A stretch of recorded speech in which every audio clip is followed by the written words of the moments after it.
welcome to the 905er. Well, it's that time of year again. As we close out 2025, we look back at what was, and what a year it was. 2 general elections to start us off this year. The political landscape shifting dramatically for 2 major parties, one at the federal level and the other at the provincial. And of course, all of this happening under the threat of tariffs aimed at crippling our economy, brought on by our once most trusted and valued ally. What will 2026 look like with America under the rule of the impulsive Donald Trump?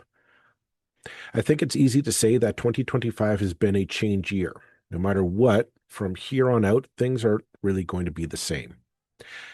So all that being said, what was the greatest story of 2025? The biggest scandal? And what should we expect for the future?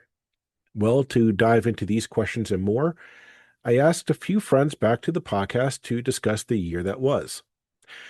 Joining me today are Teresa Lubowitz, former Queen's Park staffer, principal of Lightbulb Narrative, and host of the Progress Canada podcast. Opposite her is Nathaniel Arfin, one of the key organizers of the New Leaf Liberals, who challenged former Ontario Liberal leader Bonnie Crombie's leadership and forced her resignation early in September. I invited them to join me today to look back on the year that was and what we should look forward to in 2026. Have a listen. This episode is brought to you by Netflix. So Netflix is basically Santa this year. 2 NFL games on Christmas Day, streaming live. At 1 p.m. Eastern, it's Cowboys, Commanders. Then at 4:30, you've got Lions, Vikings. Midwest football, playoff stakes, and probably some snow. Watching holiday football is a tradition the whole family can enjoy. Open some gifts, grab some food, settle in, and watch NFL Live on Netflix this Christmas Day. Okay, thank you, Teresa and Nathaniel, both longtime guests of the podcast. Thank you both for coming on for this special year-end 2025 episode of the 905er. Thank you both for taking the time to come on. Of course. Happy to Thanks be for here. having me. Yeah, absolutely. So, as I asked both of you to brainstorm before coming on here, I wanted to get a sense. Let's get into it. Looking back at 2026, I think it's been a very eventful year in the province as a whole, maybe even the country, if we want to go that far. I want to start and just get a sense of what you think the top story is, or what the biggest story of 2025 has been for you. Teresa, you logged on first, so I'm going to throw it over to you first. Ladies first. There you go. I mean, I think everyone would probably agree that the tariffs and Trump have been the biggest story of the year and how that has impacted us and the fallout of that. And I think at this point, that is not a 2025 story. That's going to continue being a story, at least until his midterms, should they happen. Jury's still out on that for me.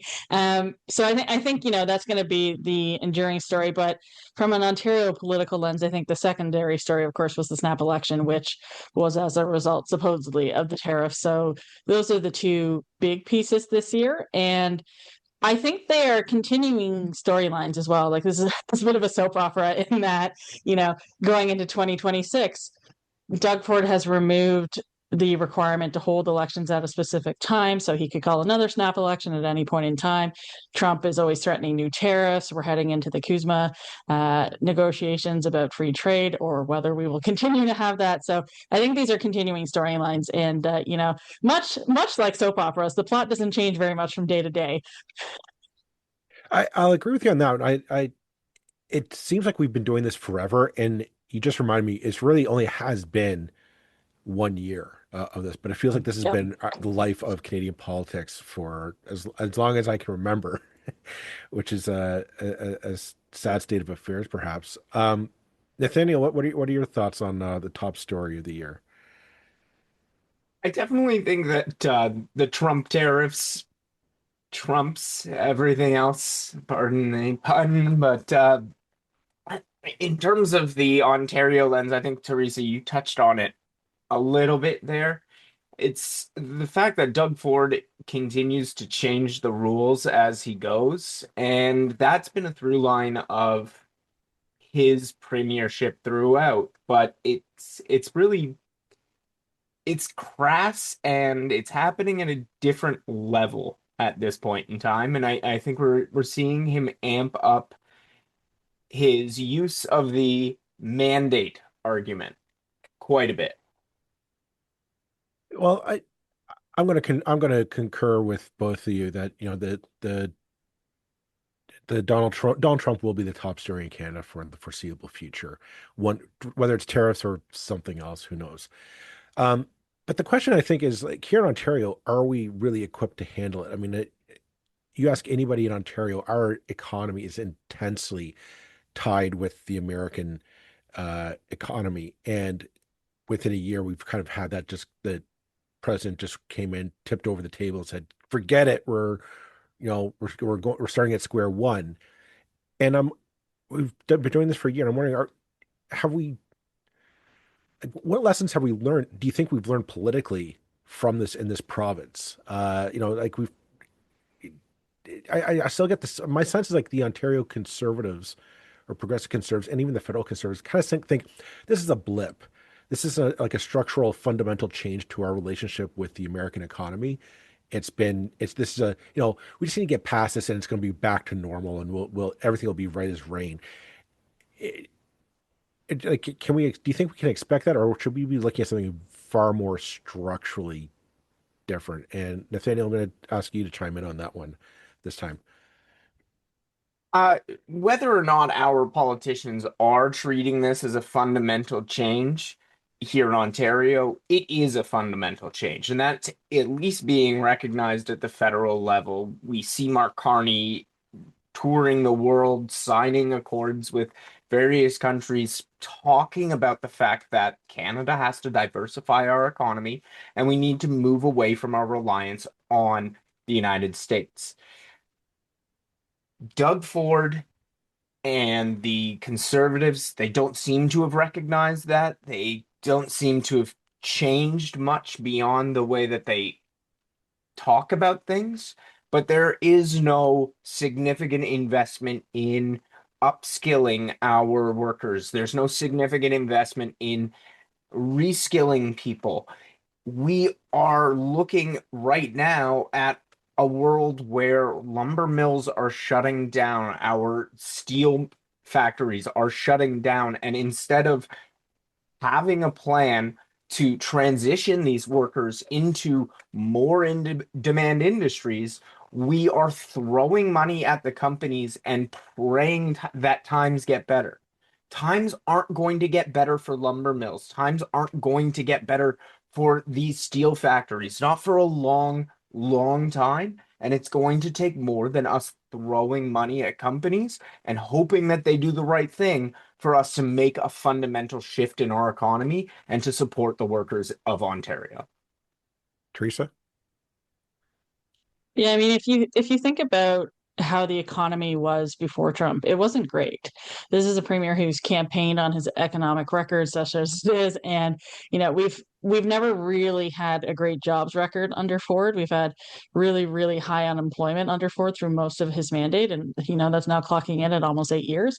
Um, and I think about the way he approaches the economy in general. And so he's about returning back to how things were. And it's this politics of nostalgia, which has never served any jurisdiction well in any point of human history. You can never really go back to things. You have to figure out what the next thing is and adapt your workforce, your resources, your province to actually thrive in that reality. And, we saw this in the 1980s. We had enormous change that led to a liberal government at that time coming in after 43 years of conservative rule because they were not recognizing, one, the opportunity of the future, but also two, the decline of the past. So I think Ford is doing very much the same thing now. And when I think about, Carney, again, signing all these deals and stuff, that's good. But I think we also have to be looking into what Nathaniel was just talking about, which is transitioning the economy.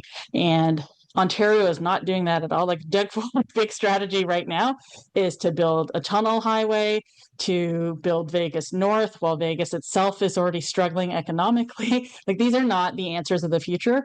And then when you think about, the jobs that are closing down, that doesn't even touch the fact that youth unemployment is at 16% in this province, likely to go up once seasonal jobs disappear after Christmas. And, young people are not even entering the workforce yet. So what does the future look like for them? Not very good at this point.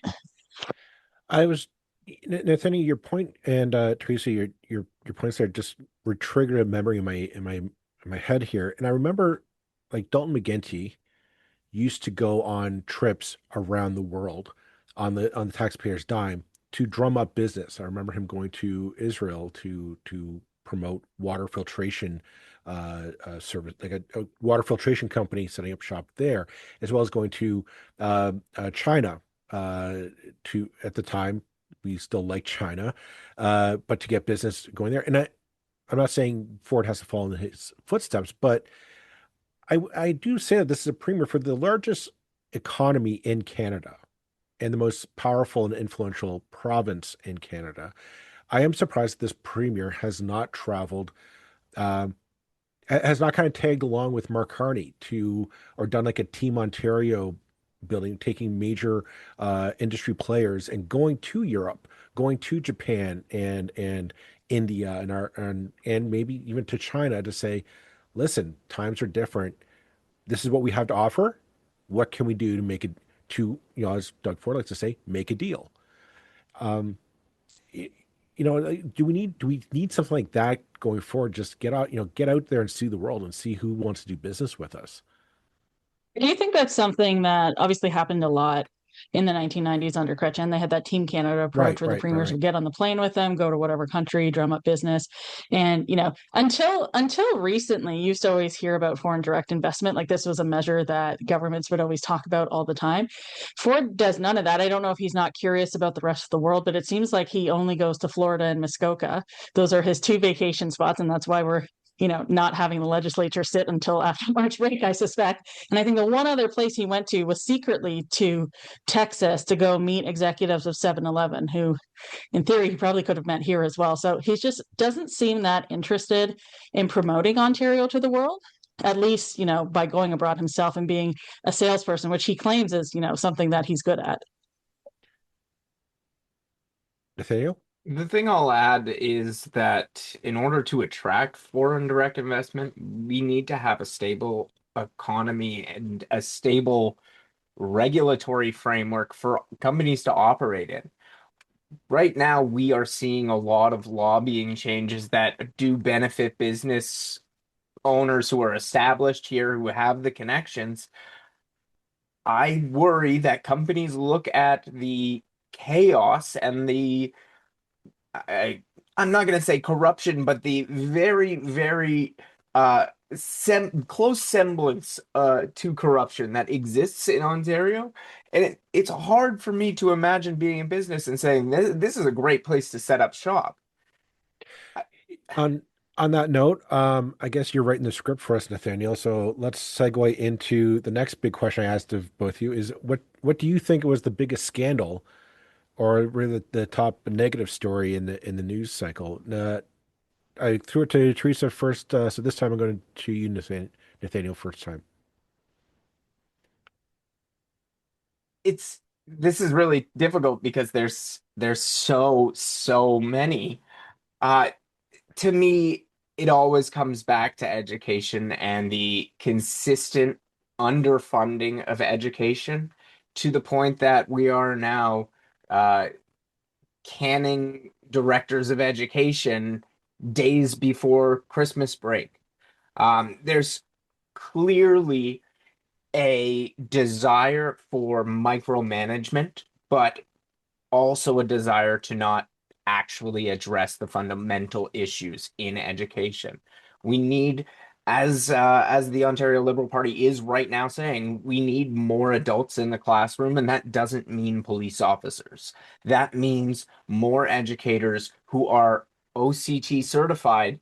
We need more EAs who are full-time, who have themselves treated like adults and educators rather than as babysitters. That is what we need an education, and to deprive our children of that and to do so in such a craven way by stripping away our democracy, our local democracy, bit by bit, and slowly and silently underfunding and leading to more and more cuts, that's the biggest scandal to me. Uh, I'm going to come back to that because yeah, you've touched a nerve there, that one. Teresa, I'm going to throw it over to you. I think what's happening in education is terrible. Like I'm the child of a teacher, and I'm a product of the Harris education system, so I have a lot of opinions about this myself. But I think what's happening in education is less scandal and more ideology. Like this is a choice by the government to deeply underfund education so that they can push people towards private education, et cetera, et cetera. When it comes to like pure all out scandal that just didn't have to happen, but was a choice that they made, I think the Skills Development Fund really does top everything. To me, it's their sponsorship scandal, both in terms of the scale of it, like it's actually wildly outperforms the sponsorship scandal in terms of how much money is being wasted. But in terms of like the stories that keep coming out day after day, the number of people involved in the scandal, just everything about it. There's nothing good about the program. The only thing they can seem to talk about is how maybe some women were hired, but they can't point to any data actually showing anything about what the fund has achieved at all. And when you think about it all, it reeks of everything that they have been doing in government from a corruption perspective. Like it's just, how can we reward our friends? And we were just talking again about foreign direct investment. Well, why would you bother with that if those people can't donate to your party afterwards, right? Like, if we Right. bring these things back together, it starts to make a lot of sense that this is about rewarding your buddies internally who can help and elect you in the next election again. So I think that one takes the cake. I don't think it's going away. I think there will be more police investigations involved in it, and we'll see where it goes in 2026. I'm going to correct you there, Teresa. They did name the women who were paid. They were C&E strippers. Uh, Yes, of uh, course. No, no, the owner came out and said no strippers received money as a result of these right, funds. right.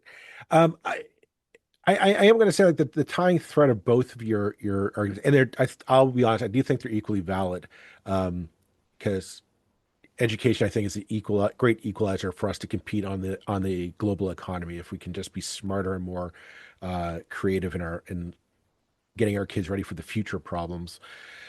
But the skills development fund you can't ignore. But I would say the common thread seems to be giving money to donor buddies, as you said, Teresa, but also Nathaniel, firing education directors and school boards to replace them for $1,500 a day cronies, who are going to be supervisors. Yet we don't, they're not passed by any committee or scrutinized by a public Yeah. voucher or whatever have you. So that kind of, well, I was just going to say, is the common theme here is that this, despite being the stewards of the tax dollar, what we're actually seeing is the Ontario PC party basically pilfering the public purse to enrich their buddies. Like this is, Yeah. I'm going to say this is Putin-esque. Uh, I'll say like I do find this behavior is very much like in line with a Russian oligarch system. Um, It I'm is. gonna It's something, we had John Fraser on the podcast this week, and I was comparing it to like a PC donor rewards program. Like that's essentially what it is for their donors and also their former candidates though. Because like we're talking about education, of course, you have the EQAO test scores that the minister was hiding from parents, which is just ridiculous. But if you think back to where the EQAO story started under this government, it was about rewarding a former failed PC candidate with a plum position to lead that process. And now here we are years later with kids who are failing at all levels and the minister hiding that fact from parents. And this is education reality. And it's all because what they're putting first is rewarding their friends with either plum positions or, kickbacks through government programs. and Nathaniel, you were wanting to chime in on that. Well, it's absolutely the case.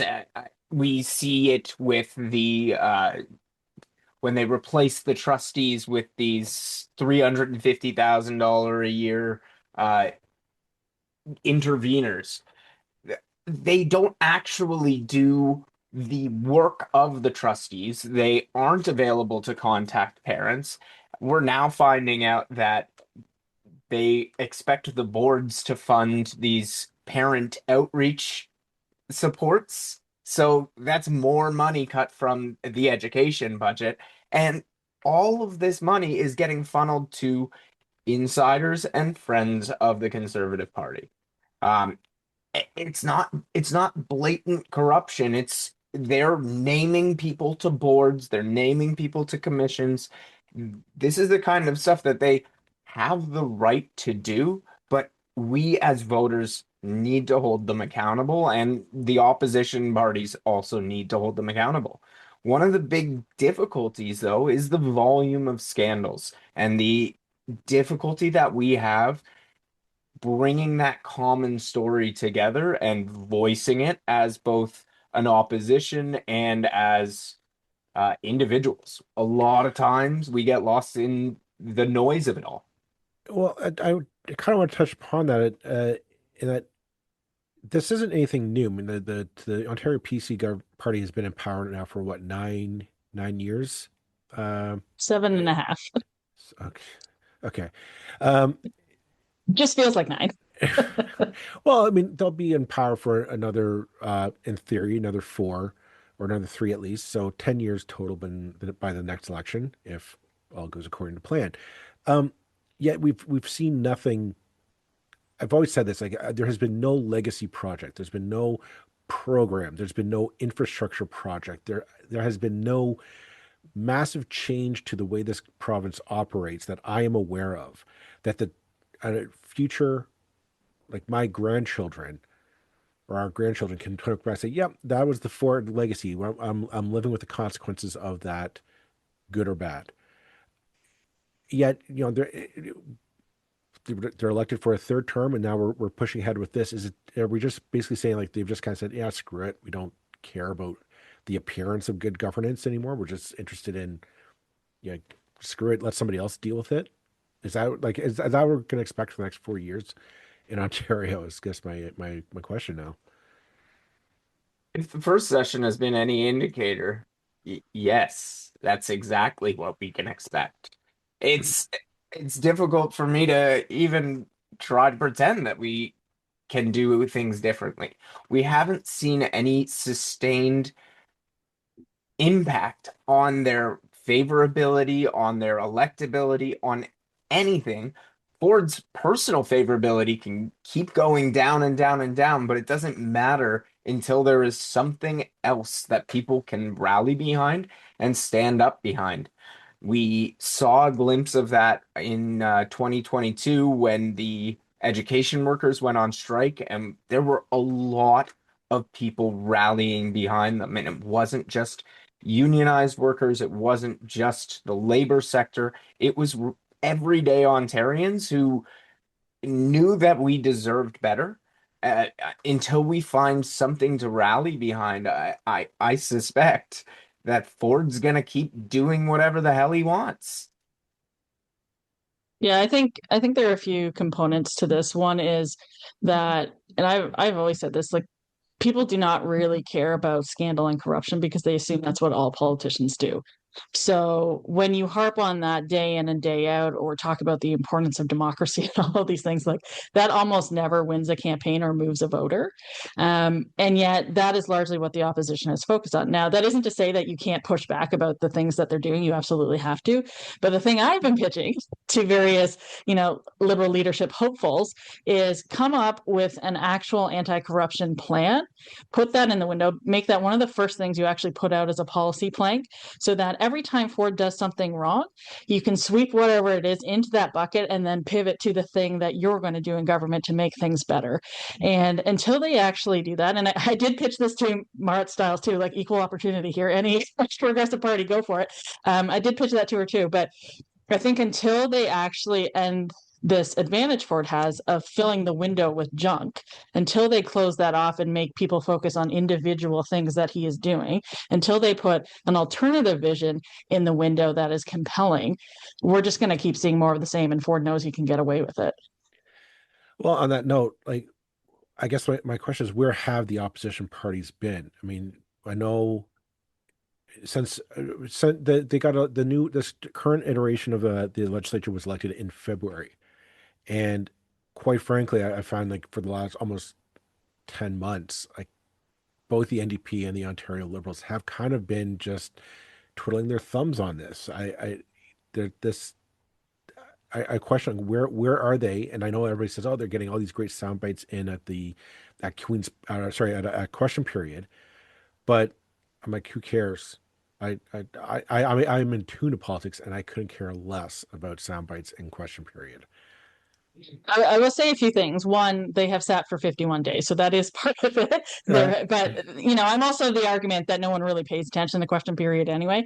I think part of the thing is leadership politics being in the way. Like for both parties, with Marit Stiles and Bonnie Crombie, you had this question of will they, won't they stay for the bulk of the year. Essentially, the campaign ended in late February. Neither of those questions were really solved till the fall, till September. So until those questions were moved out of the way, there wasn't a lot of forward momentum that could have been had. Now, I will have a caveat here in that both of them could have been doing things to show that they were willing to change and learn. And I think Marit Stiles was more successful with that. She replaced her leadership team. She did a summer tour consulting with Ontario voters. She really changed their message track. Like it's very focused on cost of living things now. And I have seen all of that.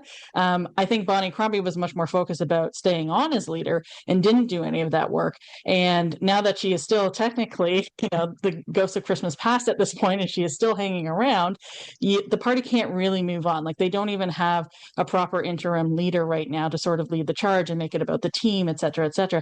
John Fraser is doing great work functionally filling that role on his own. He's done it twice. He knows what he's doing. But until that handoff happens, and I hope it happens in early January as someone is looking at a different position perhaps in Mississauga, I hope that handoff happens because until you have the old leadership move on, it's really hard to start building things back up. And I suspect Nathaniel probably agrees with me on that point. Absolutely. The party has really stalled since September out of the AGM, and that's unfortunate because those kinds of events you can start to build momentum out of them. And we really haven't. We haven't captured the energy, and we haven't done enough work as a party to keep our wheels turning and keep things going. I do think a large part of that is the fact that everyone doesn't know what is going on. The fact that Bonnie Crombie is still in the leadership, it confuses people because she's not the person at the front of the party. She's not delivering the messaging. She's not standing in front of cameras. I know she's attending some fundraisers here and there.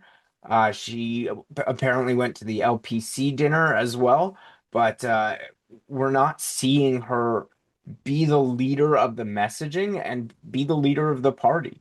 This time could be an opportunity for Bonnie Crombie and for the Ontario Liberal Party. She could be moving on and doing her own thing. And even if she didn't want to, if she put herself into the leadership role that she is in right now, she could be using this time to distance the party from the baggage that we have in the past that she didn't even have involvement with, but she definitely did still suffer from.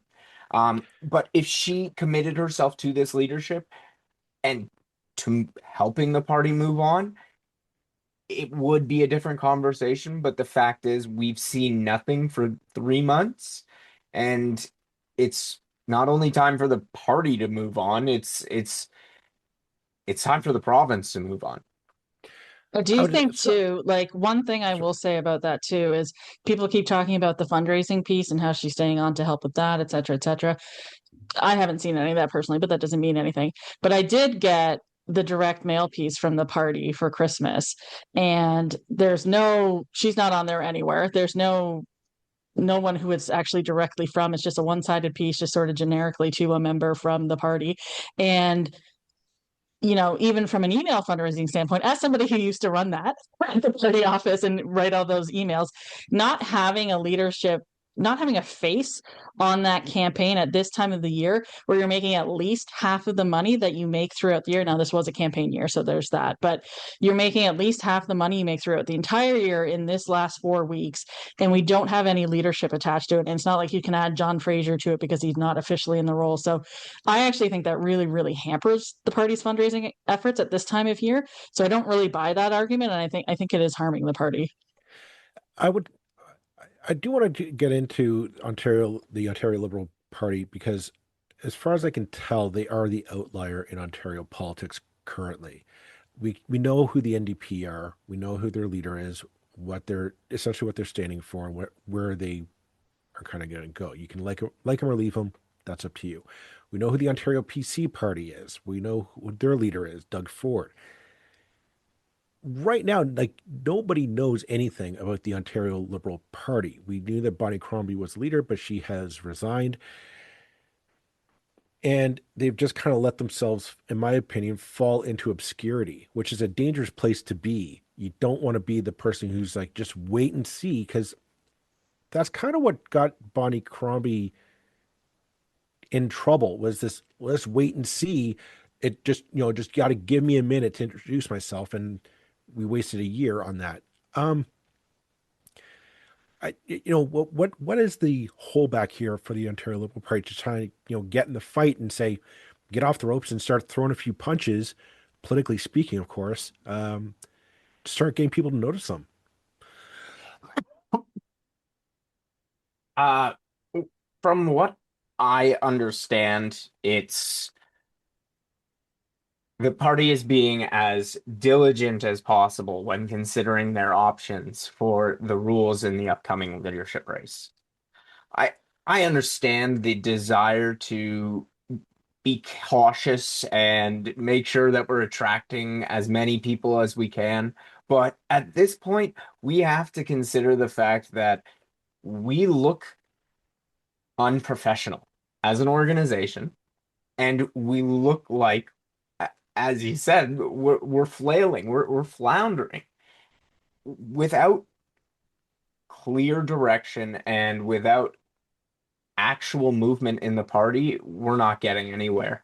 I am very disappointed that the leadership vote or committee seems to be waiting until February to release the rules for this leadership vote.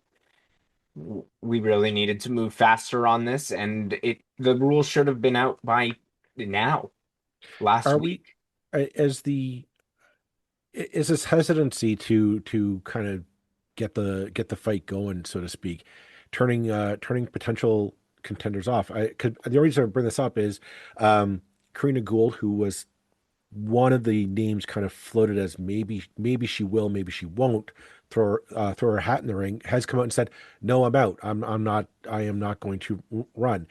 Um, I've heard people say that there was talk behind the scenes and they said that she would never win and that's why she resigned. But, we'll never know because she says no. And I'm wondering, and I've also read articles that Andrew Buzari, Dr. Andrew Buzari, who's another big name toted, and maybe he'll throw his hat in the ring. He's saying, well, no, maybe I'm not now. I'm going to go run federally uh, in Toronto. And is this hesitancy starting to turn off people that really the Ontario Liberal Party should be wanting to attract in, maybe not as a leader, but maybe as a backbencher, or maybe even a possibly minister who can help rebuild the party into a fighting force? So I think there's a few things happening here. So there's a fundamental misunderstanding in the party that an interim period between leaders means you can't do work. Like this is not actually true.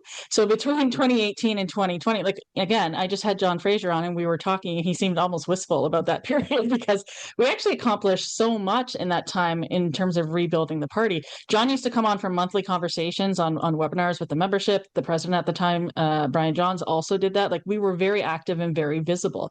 We did a lot of building behind the scenes. And that was all while trying to put on a leadership race. So, and I was there in 2013 doing that leadership race when we had almost no time to do it, but we were still doing things in the background. There's always time to do things in the background. I think the complaint I have heard is that there aren't enough resources in the party to actually do these two things at once. I don't think that's true personally. I think caucus, with its enlarged size and support from LCSB, can actually be doing a lot on the messaging front. And if they were allowed to have a proper interim leader, that person could lead that message track and then that whole team could be pushing that. That would leave the party apparatus itself to actually focus on the leadership race itself. In terms of the timeline, I did some math.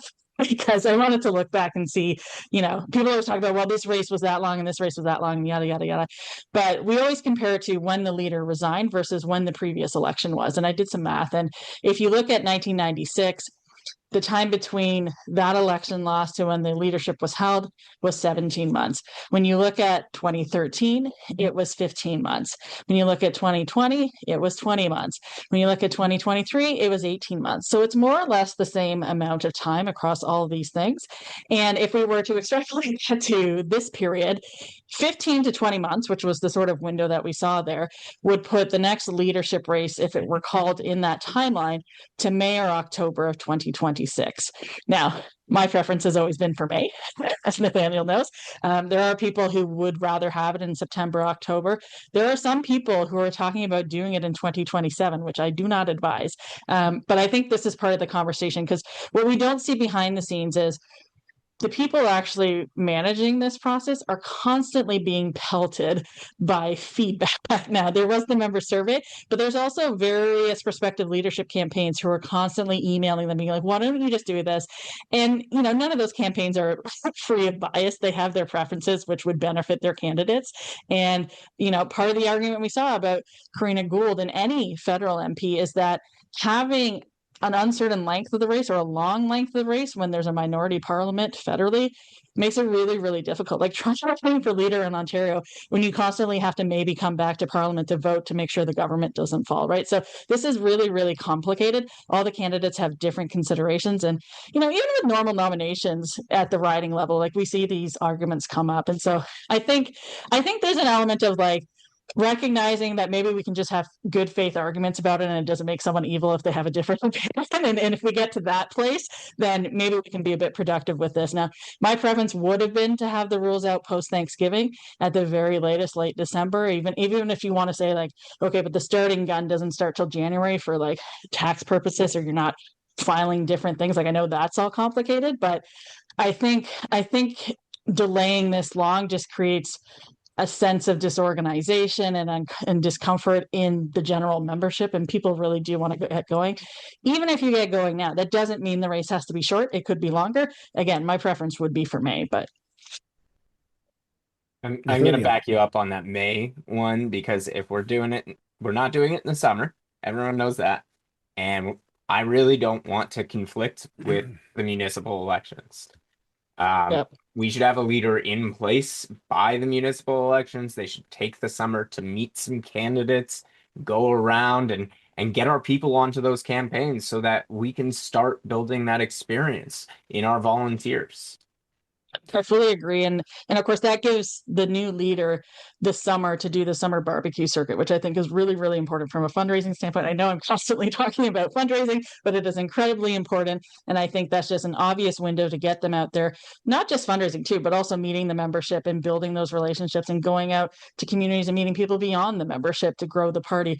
And I think the point about municipal leadership is important, because something that we're very bad at as Liberals is actually building up that pipeline of candidacies. And if you don't let people run in the municipal elections because you have this leadership race hanging over them, you're actually harming that pipeline as well for future candidacy. So it's another benefit to doing it in May.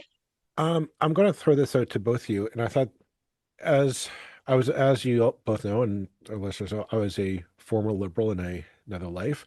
No longer am one, but the last leadership race, I thought the problem that I saw coming out of that was that Liberals didn't talk to Ontarians.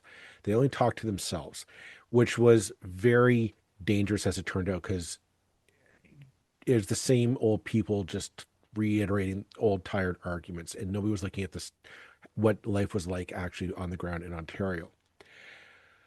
My worry is, like, as I'm seeing this right now,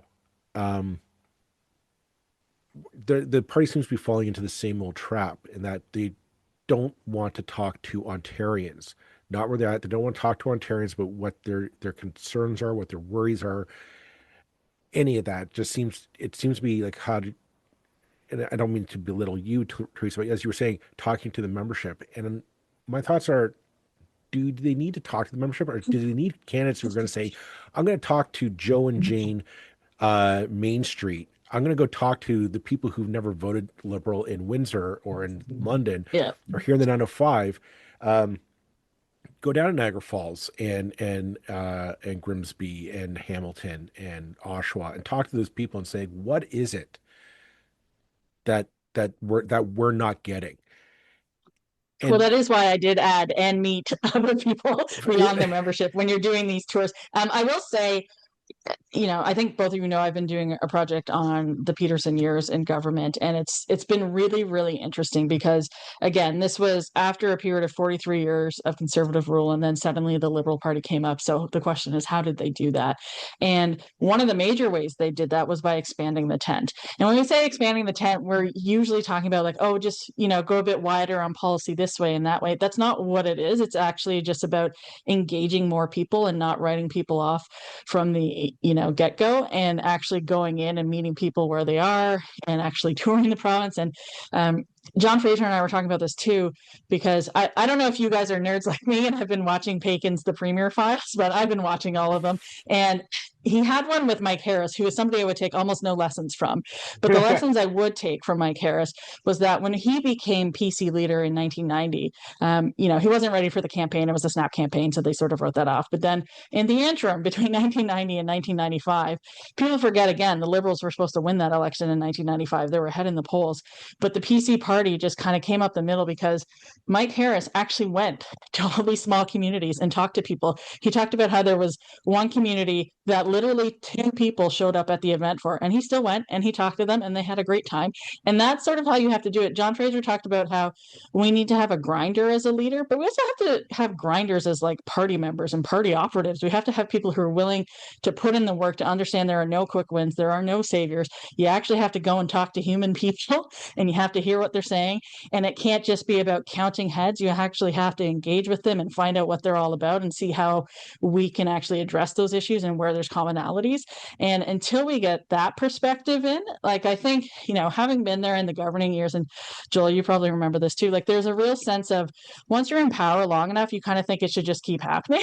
And you yeah, don't really think that there's work you have to do to keep those ties strong with the electorate. And you get really, really used to just being in power. And I think we still have somehow after 8 years governmentitis where we just don't think we need to do that legwork. And that doesn't mean that everybody has to go canvass a set number of hours or be on the phone a set number of hours or whatever it is. We all have different skill sets. We can all contribute in different ways, but recognizing that we all actually need to be doing something. I fully agree with all of that. We need to be growing the party in meaningful ways, and we often talk about it as organizers and as political people. We talk about growing the party, and yeah, it usually means how do we get more numbers on our list? How do we have more people to call on GOTV? But we need to start thinking about it as how do we involve these people in our organization? How do we take a diverse set of skills and create systems and teams that can contribute in meaningful ways? We have a diverse membership. We have people in every corner of Ontario, and we have people from every kind of background, be it labor to male people.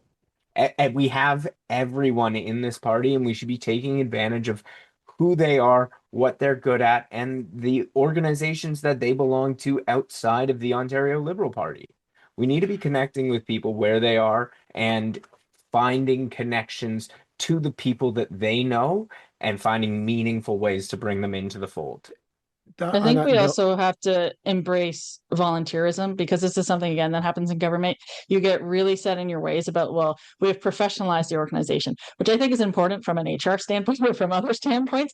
But as soon as you lose this willingness to engage with volunteers and trust them with the work, you're not going to be growing the party. And I think that is one of the biggest areas of that we have problems now as a party, because you have these these like expert operatives who come in and glom onto a new campaign every time there's a leadership race, and they tell that leader what it's like, and there's no like thought process about perhaps we could do things differently, perhaps it's a new era, perhaps we should start growing the organization again, because counting heads doesn't actually add new heads to the count. So I think this is something that we have really missed out on, and a leadership race above all is supposed to bring in new bodies.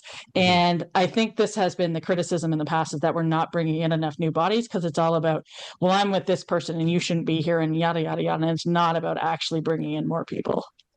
Um, I do want to ask both of you. I hear what you're saying about grassroots volunteerism, and mine your well of talent. Absolutely, I'm all for that. However, I have had people of different group, professional groups on the podcast, and I'm wondering like where those alliances need to be formed to make the Ontario Liberal Party competitive again. I'm seeing Merritt Stiles taking selfies with Laura Walton of the Ontario Federation of Labor, who I've had on the podcast, and I'm getting the sense that clearly, like the NDP is trying to rebuild those union ties that as a base. And I'm wondering between Doug Ford taking kind of the private unions, thinking of Leuna, and his clear ties to Bay Street, where does that leave uh, the Ontario Liberals to start building those ties with those kind of organizations, uh, to kind of go to bat for them come election time? We have to show that Yeah, we are dedicated to those groups and that we are dedicated to the causes that they support before we can expect to build any alliance or any relationship with them. We have effectively walked away from labor as a party.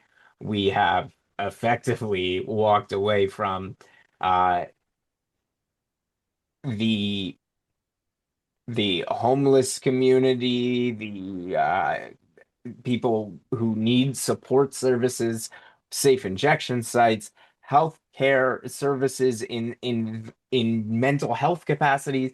We as a party have walked away from all of these groups and all of these organizations who want to build political connections so that they can send out their message. But we have to demonstrate to them that we're a party that represents their values. And right now, as a party, we haven't committed to building great things or building new things. We haven't committed to respecting the rights of workers to strike. We haven't committed to not legislating back to work.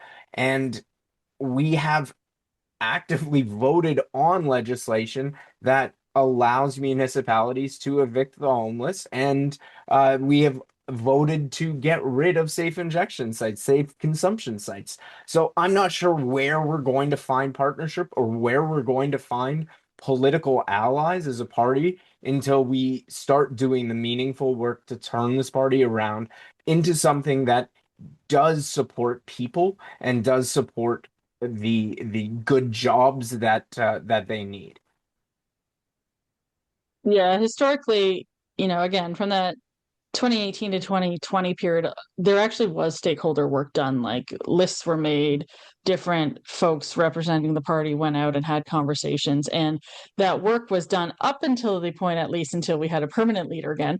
I don't really have insight into what happened after that. Perhaps that's also just a sign that nothing happened after that. I'm not sure. But this is something that, beyond the fact that we are not engaging on these issues in a positive way, we're also just not doing the legwork. Like we don't do stakeholder engagement anymore as a party. And even in government in the tail end, when we did it, we would do it about 10 seconds before the election. And we would do it in a really ham-fisted way that would bring on almost nobody onto, the party side on these issues. So I think, we talk about a leader needs to be a great fundraiser. Well, maybe they need to be a great relationship builder as well. Like we don't talk about that enough as a skill set, as part of the skill set of a party leader.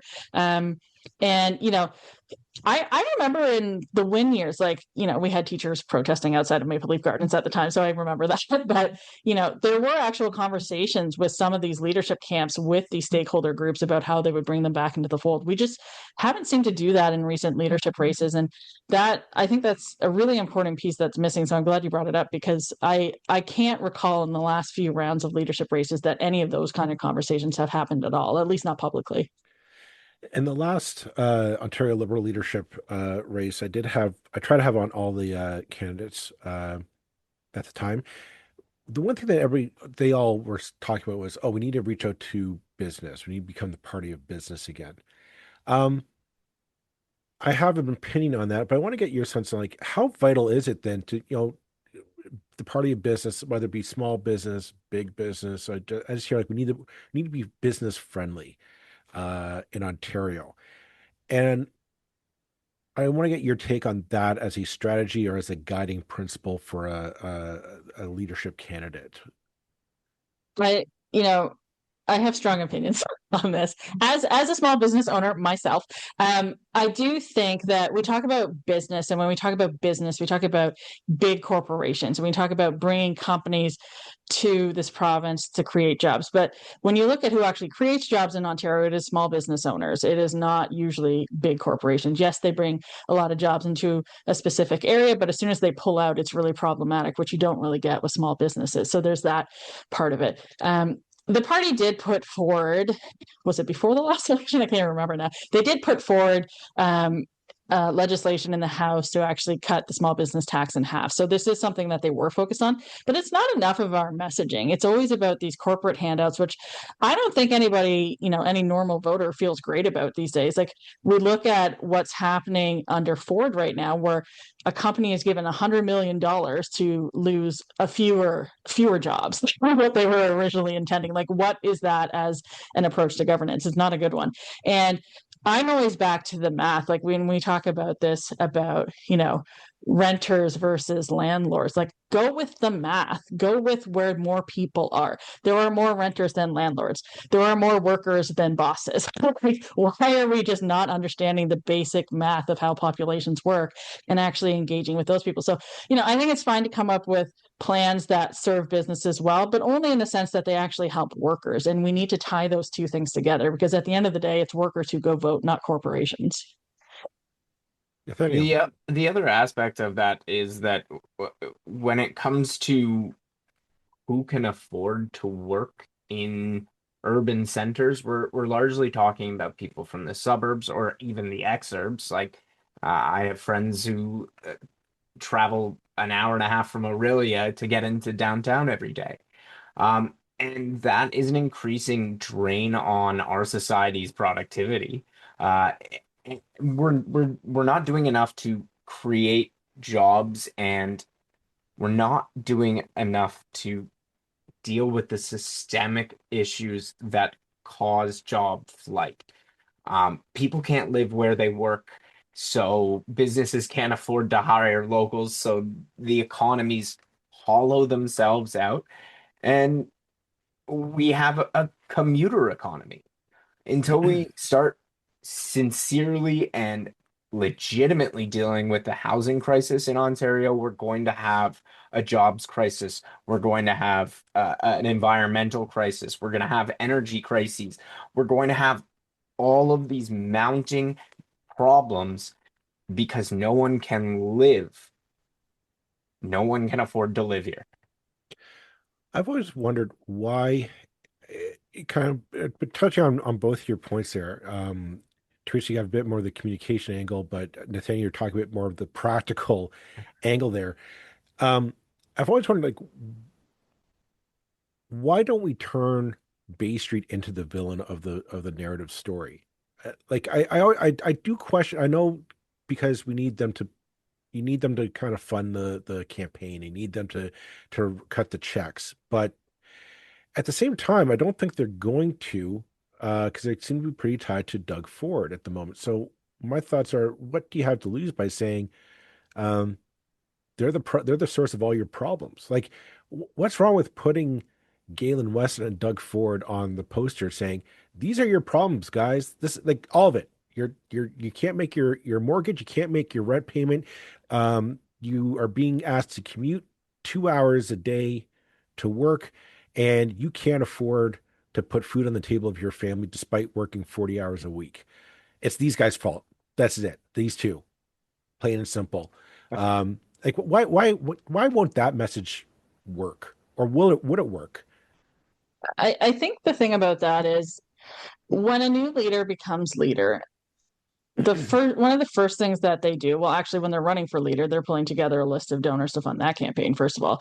But then they get into the leadership position, and then they start going back to these same folks to make a maximum donation. And this is a piece of frustration I have for many years now because, again, I'm a small dollar donor fiend. That I really like monthly memberships, monthly donations. Like, these are just sustainable practices that actually build up parties, as opposed to asking people to give a max donation, once or twice before a campaign, and that's it.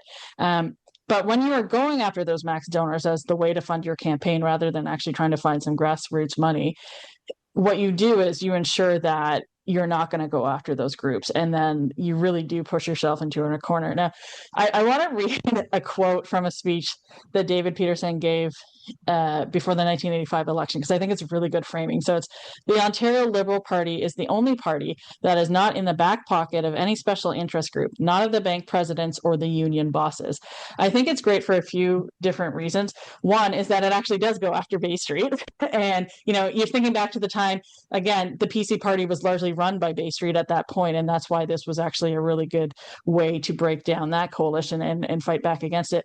But it also is showing that the Liberal Party was not beholden to any special interests, regardless of which side they were on. And I think we have to find ways, one, to engage with groups in a way like that, and then also message on that front. Like, you have to find, people talk about centrism, which I hate, of course, but let's have centrist messaging where we actually do find a space for ourselves between the other two parties and the interests that they're beholden to. Because, like you said, like, I don't think anyone has a great love for Bay Street or the billionaires who functionally run this country, but as a party, we don't call them out because we want their money. And I think, I'm a big supporter of just getting all money out of politics and just having it be fully subsidy based. But, that's a Yeah. policy I would put forward if I was running for leader, but I'm not going to be doing that. So, while we have the money, I think we just need to fundamentally change how we pursue money in politics and actually focus on building up sustainable giving so that we aren't beholden to these max donors who work for corporations, et cetera, et cetera. Another darker side of it is the fact that these big companies find interesting and creative ways to attack politicians they don't like. And we've seen that in the financial disclosures of Ontario Proud. And we've seen that throughout our electoral history. Companies are able to make a big difference, and if you piss them off, they'll come at you. It's very true. Like, if you remember back to the late Win years, where you had the folks behind Tim Hortons and also Loblaws pushing back against minimum wage increases, like, this is something that they get very vocal about. They put their money behind. So beyond just donations, there are other ways that this money can factor into these campaigns. Yeah, but I mean, I'm a big supporter of the idea that we need to have a living wage in this province, and so I'd love to see a political leader tote that as a way to combat the affordability challenge that we're seeing.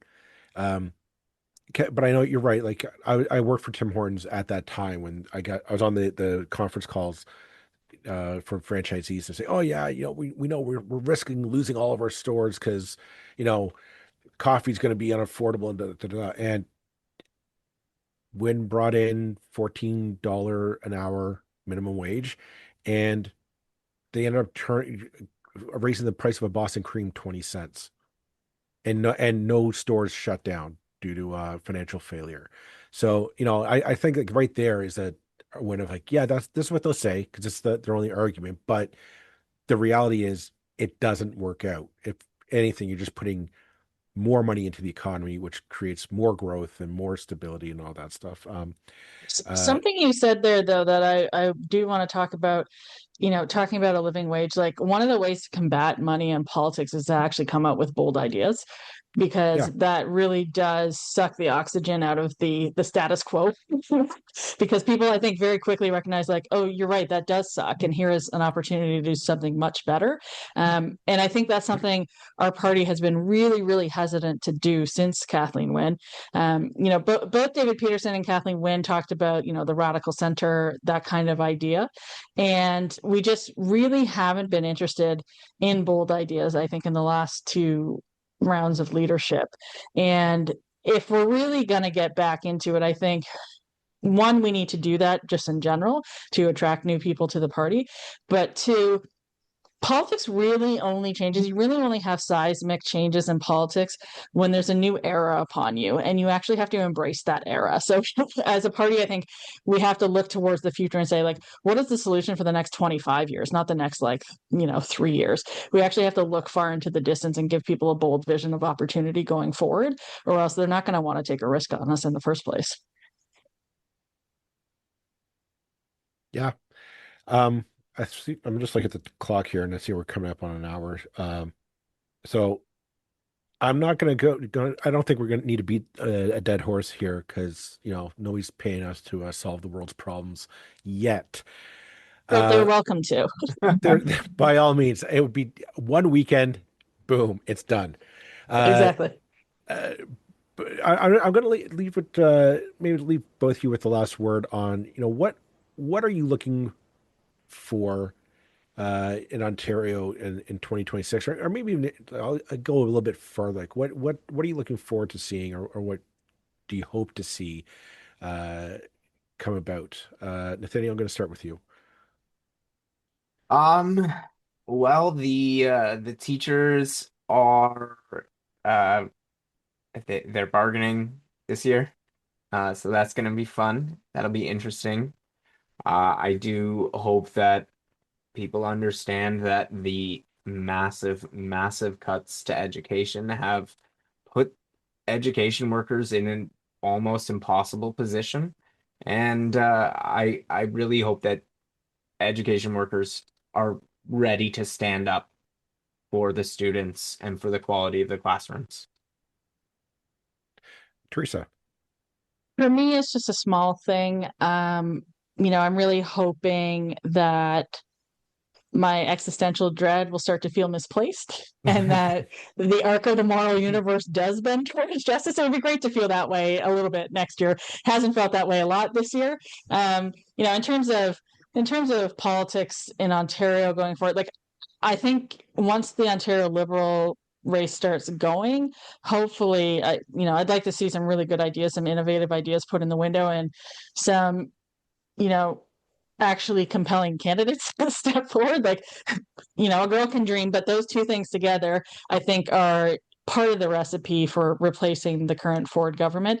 It's not all the way there. There's a lot of hard work that has to go into that, and a lot of willingness that has to be behind that. But I think, and not to be biased against the NDP, like, if they want to, surge ahead and do a great job too, like, welcome. Like, we just need Doug for it. But I think seeing some kind of progressive life in the new year would be really, really great at this point, because 8 years is a really, really long time, but adding on 4 more is just kind of unbearable at this point. So seeing some signs of life, because I think we haven't seen that in 2025 at all. To your point, there hasn't been a lot of action. There's been a lot of recalibration maybe behind the scenes, but we need to start seeing some energy on the front lines.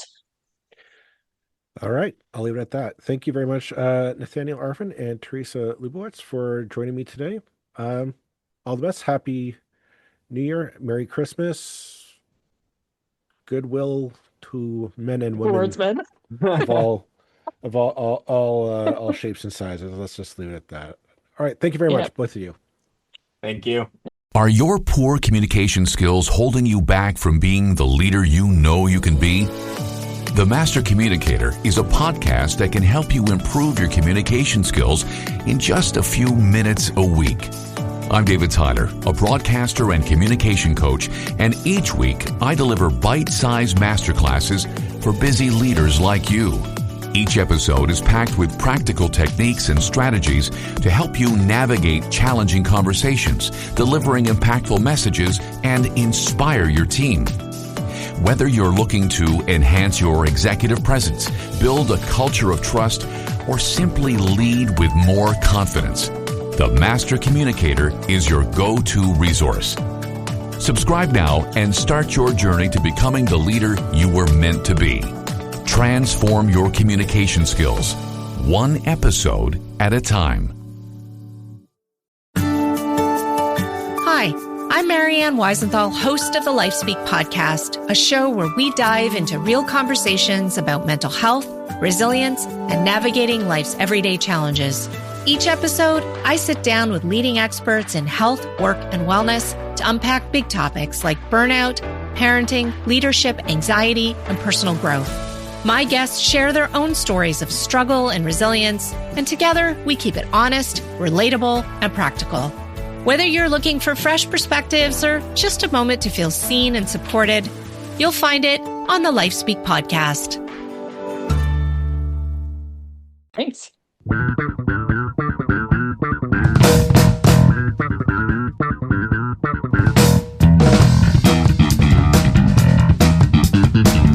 That's it for this episode of the 905er. Thank you for listening. As always, you can send us your feedback, thoughts, and concerns or ideas for future episodes to our email, info@905er.ca. We'd love to hear from you. You can help us keep the 905er going by financially supporting us through Patreon as well as PayPal. Visit us at 905er.ca and click on the support tab. As well, links are in the show notes for your convenience. Lastly, you can find us on social media. Search for _905er on Facebook, Twitter, Instagram, and LinkedIn. So long for now. See you next time.